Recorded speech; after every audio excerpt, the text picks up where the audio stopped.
هذه الشيلة مهداة من أم عادل المويهان وبناتها إلى معرسهم عزيزة المويهان، مرحبا بالحضور من قريب ومن بعيد. مرحبا في محل الطيب والعزوة،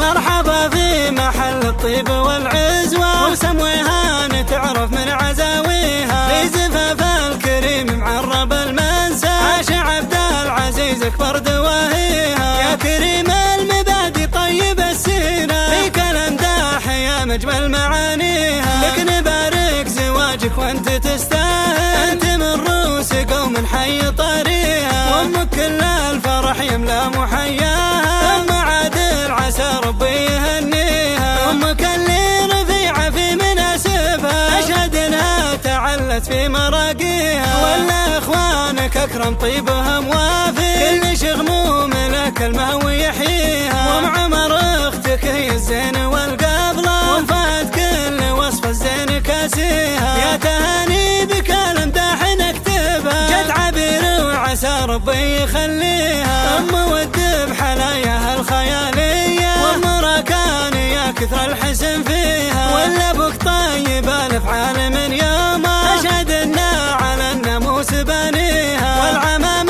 الرجال اللي لهم هيبه، والخوال المكارم فيها قاويها.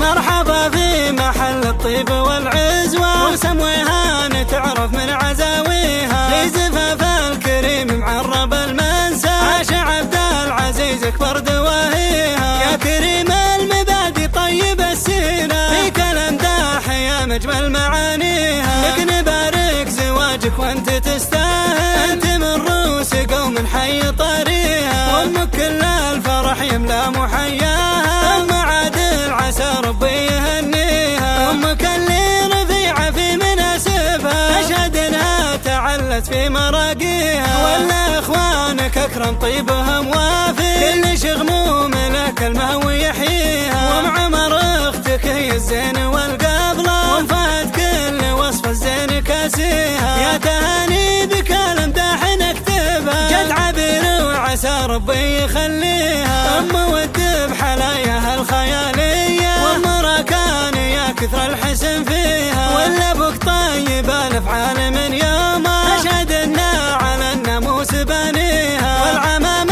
الرجال اللي لهم هيبه، والخوال المكارم فيها قاويها.